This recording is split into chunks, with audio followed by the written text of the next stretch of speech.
Happy Friday, everyone. Welcome to Somewhere in the Middle with Michelle Berard. I'm your host, Michelle Berard, founder and CEO of Michelle Berard LLC. I am really happy to share this hour with you where we examine all those places where spirit meets life and the joys and challenges that may bring. You all know I like to start by thanking Ms. Beverly Black and Tribe Family Channel for helping me create this space for us. Tribe Family Channel is home to an assortment of thought-provoking shows that explore life, spirit, business, and culture, including The Woman at the Well, hosted by Ms. Beverly Black herself. Somewhere in the Middle was born on Tribe Family Channel. We have grown onto our own platform, but we are ever grateful and loyal to our roots. To paraphrase an African proverb, we're here only because we stand on the shoulders of those who came before us. I'd like to thank my guest on the February 16th show, author Mistana Gay. You can connect with Mistana on social media and at her website, www.mistana.com. That's spelled MESTANNA.com. If you missed that show, make sure you listen to the replay. You can find our complete show archives, including the February 16th show, at the somewhereinthemiddlepodcast.com. I also want to shout out Bruce George of the Genius is Common movement, which encourages all of us to embrace our inner genius and share it with the world. You guys know I think this is a really important message and we should share it with the kids. But it's not just for the youth. We all need to be reminded sometimes that the world needs our genius. Learn more about the Genius is Common movement at www.geniusiscommon.com. This month's guest is William Schirmer. William is the author of The Leadership Core and Fulfilled, Finding Joy and Prosperity in Life. He is a senior management professional in human resources, having been involved with HR, talent management, and learning and development functions for domestic and international firms for over 20 years. His expertise includes creating and deploying leadership development programs for several organizations. William holds USA, UK, and global human resource certifications. He holds an undergraduate degree in political and behavioral sciences from Minnesota State University-Mankato, and he holds graduate degrees in human resource management from Fort Hays State University in the U.S. and social sciences from the University of Leicester, I hope I'm saying that correctly, in the United Kingdom. William grew up in Minnesota and is a lover of the outdoors, travel, motorcycling, and exercise. He is also the proud father of 3 grown children, Daniel, Richard, and Alyssa. So I'd like to welcome William Schirmer to Somewhere in the Middle with Michelle Berard. Will, thank you so much for being on the show. Thank you. I really appreciate the opportunity to come on and talk a little bit more with you. Well, I'm really excited because of what you do, the things that you talk about, and how you help people. And I really want to dig into that. And in order to do that, I have 2 questions for you. So if you're ready, I will ask them. Certainly, fire away. Will Schirmer, who are you? And how did you become who you are today? Well, so I'll try and give you the Cliff Notes version. So grew up in Minneapolis, St. Paul, so land of ice and snow during the winter. Mother was a teacher, a career teacher at elementary school level, and father was an engineer. And I remember taking a high school career test. And that high school career test said personnel manager was the career for me. And I laughed and went on to engineering school. Mm-hmm. And years later, of course, I did indeed end up in the human resources field. So started in 1998 in HR. So my journey led me to education in social sciences and political sciences. In the social sciences field, I actually have a background in law enforcement and social public order. So I'm certainly, have a sort of a niche background there. Went to graduate school in the UK and also back here in the US. So I've got some graduate degrees in both human resources and social sciences as well, and really enjoyed travel. I think one of the things that you realize through travel is an appreciation for people's opinions, right? Different perspectives, and a respect for that. But at the same time, I think a realization that although we are only one small dot in a big wide world, we're perhaps not as different as we might think. And through concepts, for instance, like leadership, I always thought I had a book in me. I think most people probably do. You know, I think what came out is that good leadership does have some commonalities, that there are some common best practices, and that led to the book, which really was an extension of some work that I had done throughout the course of my leadership career in human resources as well. So youngest of four, I forgot to mention that. So youngest of four, only boy, was spoiled, you know, and had a very fortunate upbringing in that respect. So, you know, I count myself very lucky. I think it's only when you're older you reflect back and really realize that things weren't nearly as tough as it seemed, right, as you were growing up.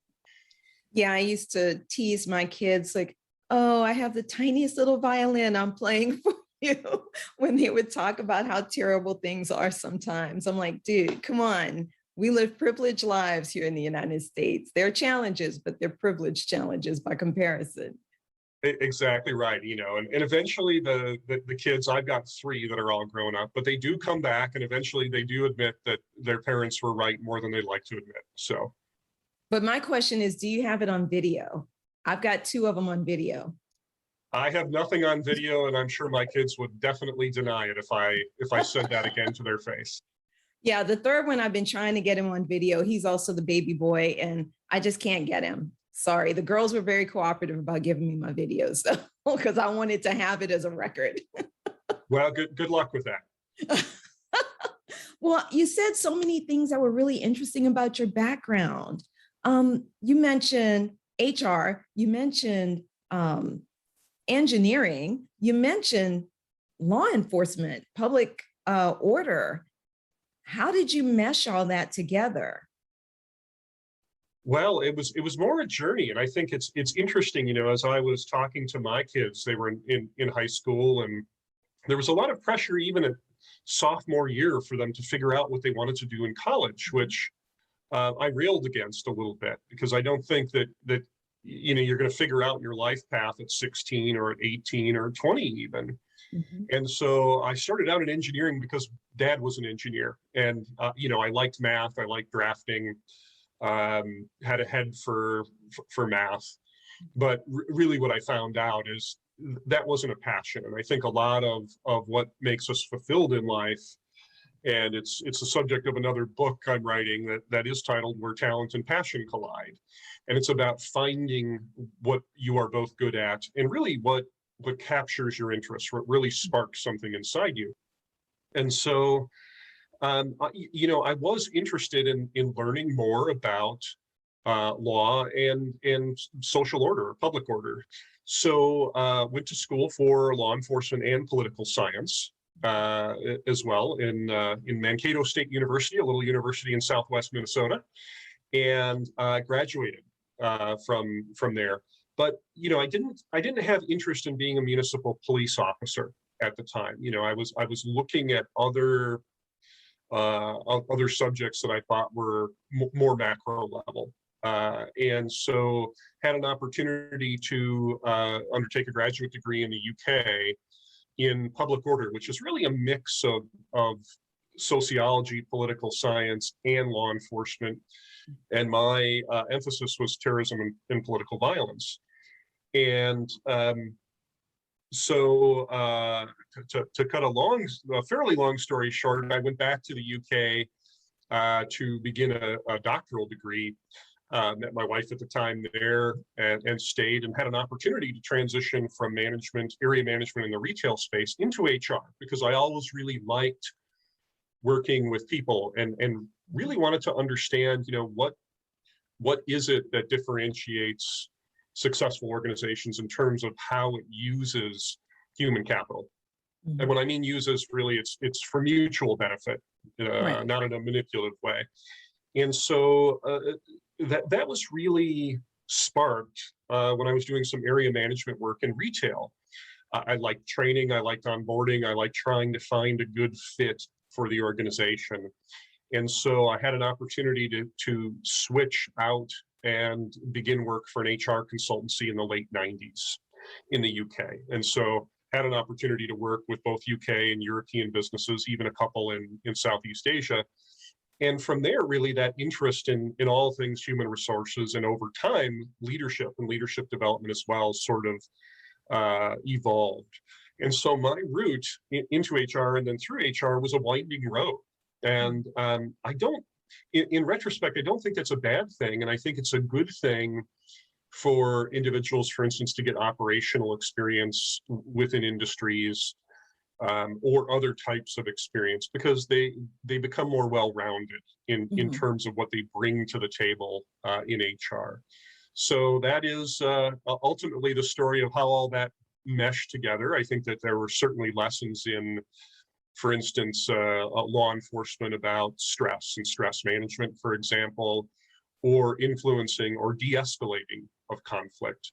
There has been obviously a lot of tension in the country around the subject of how do we effectively manage social order, but in a way that respects all members of our community as well. And so, that has been an interesting, as an observer, it's been interesting to watch, and frankly, at times, rather heartbreaking, because I think that we are more divided than we have been in quite a while. And hopefully, again, we can find common ground and remember, as I think we've been talking about, that we are not as nearly different as we think. And if we can come together and really appreciate that, I think not only in the workplace, but out of it, we would be much better as a result. Yeah, I think probably your background, studying that combination of sociology and, poli-sci. I'm a big fan of studying those types of things to really kind of understand people at the individual level, but also maybe at more of a macro level as well.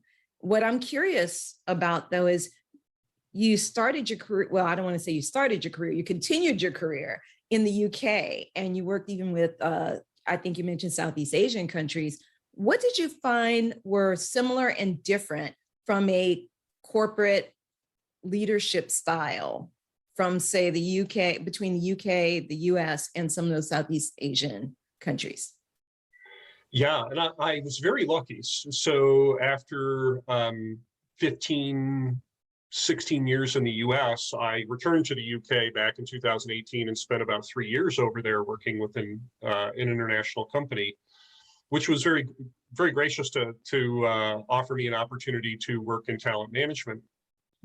And I think really we're talking about cultural norms of interaction and power distance, things like that. For example, when I went to train on leadership in certain countries, when I asked to perhaps some telling questions in order to spark a little debate or ask individuals to challenge me, that wasn't happening. And it wasn't going to happen because, quite simply, culturally, it was not a norm. It was seen as being, let's say, disrespectful or just not something that was done. So that was interesting, and it was a learning experience for me as well, again, to make sure that everything that you do, you place in context. So even if I might have had the right content and a medium that I thought was going to be effective in terms of delivering it, it really is all in the how of your message. So there are more indirect ways. For example, as Americans, we're very direct, we're very forthright. We don't mind directly engaging in conflict and challenging others. I found in certain environments, for instance, India was more like that than many other countries that I visited, where other countries in Asia were a little less so. So part of it was really me trying to adapt to that. And, you learn lessons and make mistakes, there's no doubt. But I think what I learned certainly is as a leader, and I had people in the Philippines, I had people in Malaysia, I had people in European countries that reported into me. So it was an intellectual challenge, I think, and a great one, because not only were you leading in a distributed environment, you had the challenge also of leading and making sure you were delivering for your people in cultural context as well. So I think it was a great experience. And again, it was a reminder, though, that there are certain things about leading that all people want, right? It's to be included, to be that sense of affiliation, to be respected, to be provided some purpose and meaning to our work, to feel significant. So there were some universal things that worked very well, but nevertheless, in terms of how I communicated, or perhaps how I challenged, that needed to adapt more than I was used to as an American. Now that's interesting too, because in the United States, of course, we have a multicultural work environment in many cases. So how does that translate for leaders here in the United States? Well, I think the concepts are very similar, in terms of respecting diversity and understanding. As a leader, we have to understand that we don't want people that think and act exactly as we do.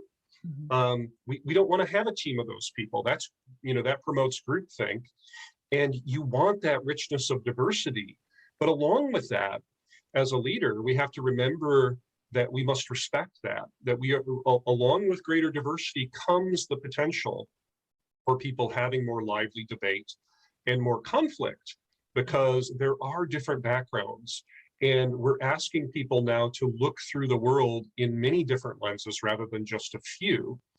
So there is that, I think, analogy. And the US is a diverse environment. I think European environments are much more diverse than we would think. Frankly, I found a more connected diversity amongst, let's say, the UK culture. Felt like certainly it was a less divided workplace in terms of, let's say, some of the underlying tensions, that we've experienced certainly over the last 5 to 8 years. So it does translate closely, I think, in remembering that, if I grew up in suburban Minneapolis, St. Paul, and have the background that I did, my background could be fundamentally different from those people I'm interacting with, and we're shaped by our experiences, those that we experience directly, and of course, those of our friends and our family. And that's going to color the lens through which we look through the world. And so we can't just set that aside when we come to work, right? We bring those things with us to work, and we bring emotion with us to work. And our job as leaders is to tap into that emotion, not ask people to leave it at the door. We want to tap into positive emotion and help people through when they have some challenges at work. And it's still all about relationships. Leaders that think that, there's a very traditional hierarchical, leave all the problems at the door sort of thing. It doesn't work, and it hasn't worked for quite a while. We want that. So remembering that, I think sometimes we forget that as leaders, that having that greater diversity, yes, it means a greater challenge. Maybe you'll be challenged more as a leader, and you will have a little more debate or conflict to mediate. But that comes with the territory, right? As leaders, it comes with a paycheck, it comes with the territory. That's why we call you manager. But I do think that the experience worldwide, we can translate well into what is a very diverse culture here in the US. Now, you said something interesting about the UK environment. You said that it seemed like they didn't have quite the same level of tension in the workplace, that division that we seem to be experiencing. Let's just throw it on the table, that we have been experiencing for, we'll say, roughly a decade, just to keep it simple. What does that look like there versus here? I mean, what are people experiencing in the UK that feels different to you? Yeah, and I'll preface that by saying it's not fundamentally different. Of course, there are issues. There have been issues around race and culture in the UK, absolutely, that persist. But and again, I think it's a little. It perhaps is a little more cultural in terms of the background and how people work through adolescence into their teen years. By the age of 16, you are either going on to what they term college, what we would term high school, or you are out in the workforce. And oftentimes by age 18, for example, drinking age is 18 in the UK.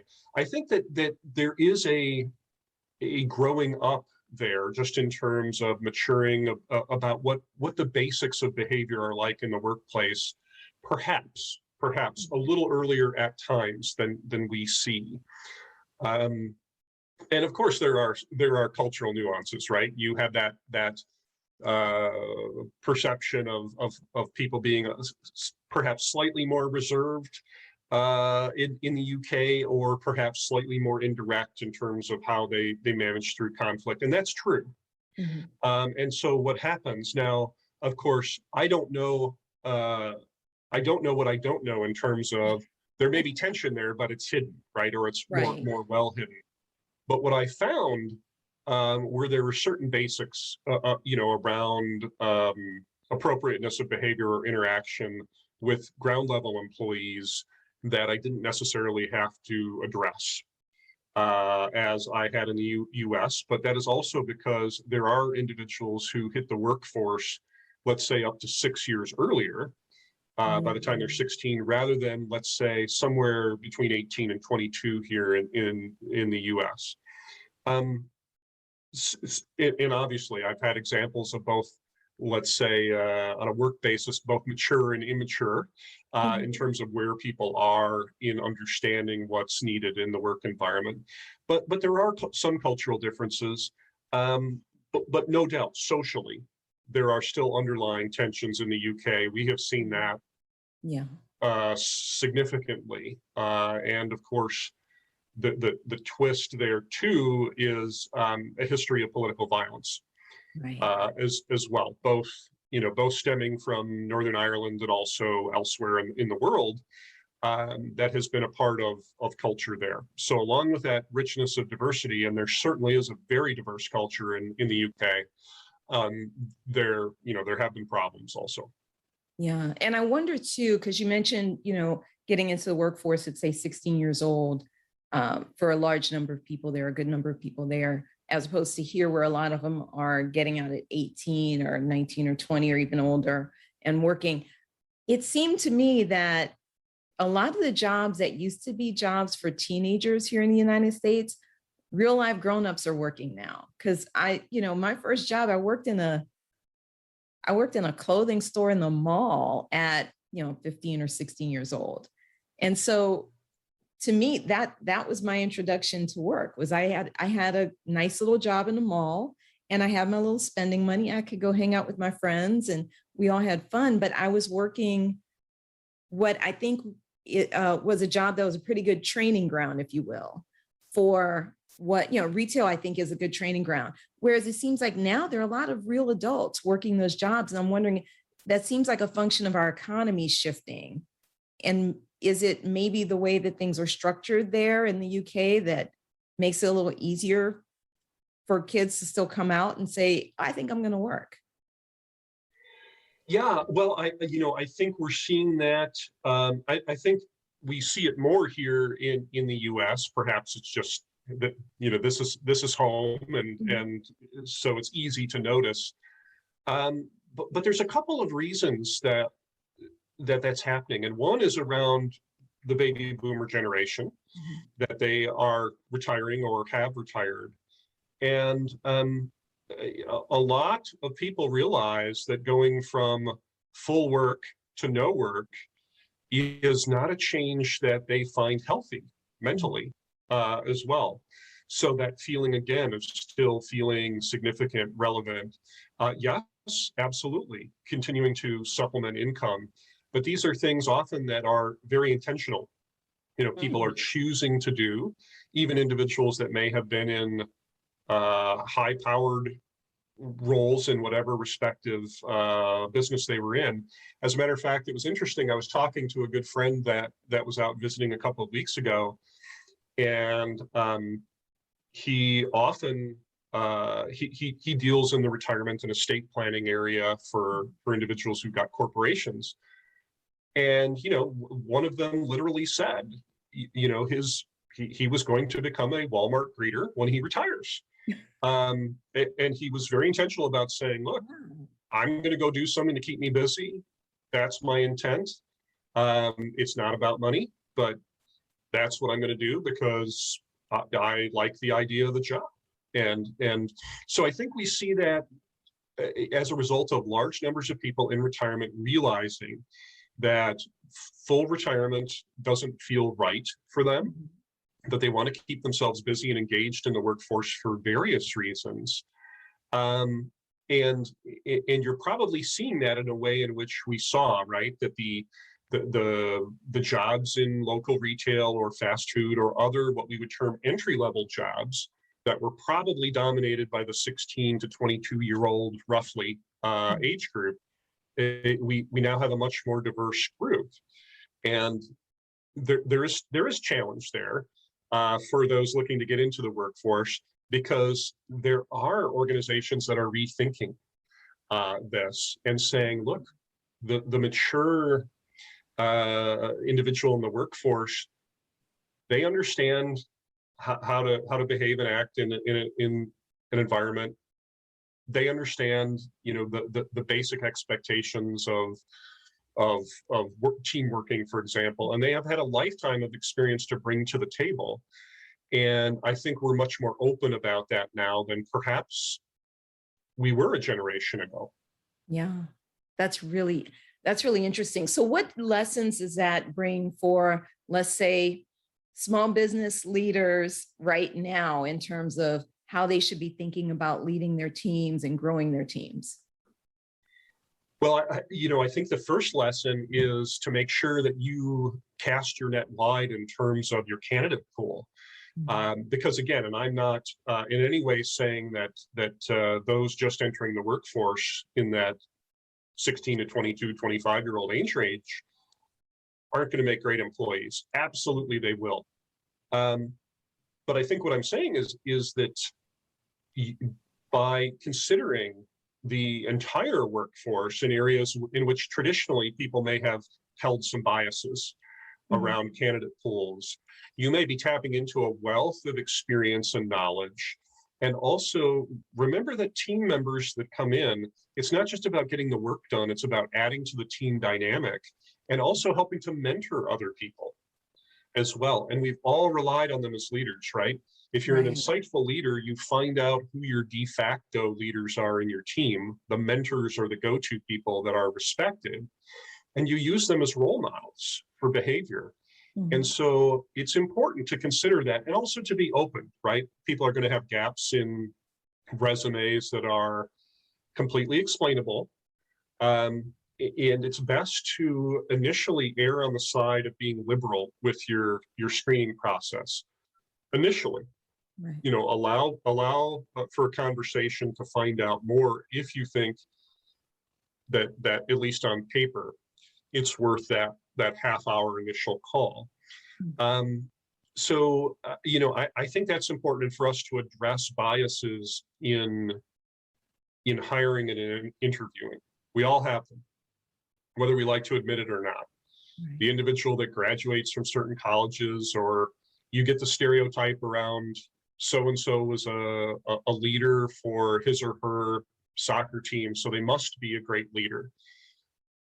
That doesn't necessarily translate. So we need to make sure we unpack those biases and try and be very open-minded, because there's as great a risk that we miss a gem as there is that we mishire, right? We're guarding against the mishire. We also need to make sure that we don't miss someone who really can be a fantastic hire for us. And, we probably all experience that. I have certainly too. Yeah. Wow. Well, thank you so much. I'd like to know, how can people connect with you? How can they get your book? Tell us everything.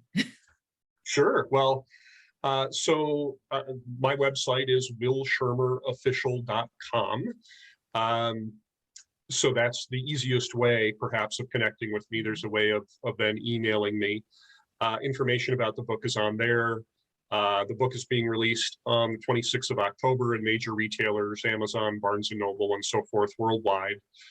Second book is coming out in just after the new year, and that is called Fulfilled, Finding Joy and Prosperity in Life. And that's really more about taking some of the concepts initially that grew out of a leadership program, and I really realized that it was more about how do we live our lives in a more fulfilling way. So we talk about things like emotional intelligence and resilience.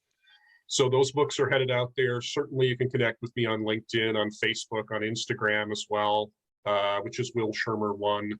So I am out there and working busily away to write books number 3 and 4.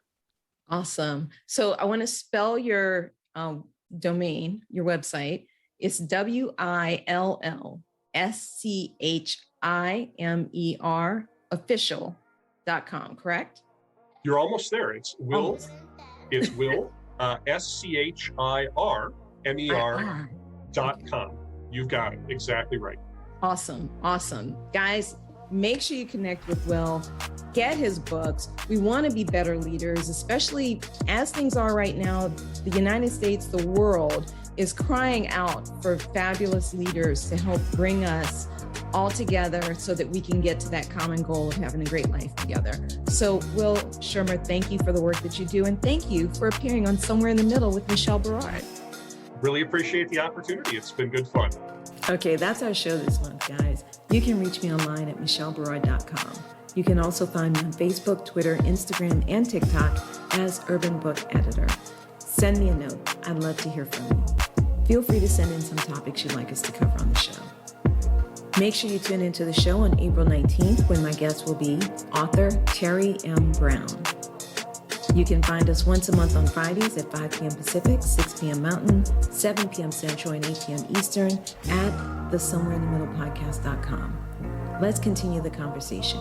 You guys be good, stay mindful, and remain prayerful. Peace and blessings, y'all.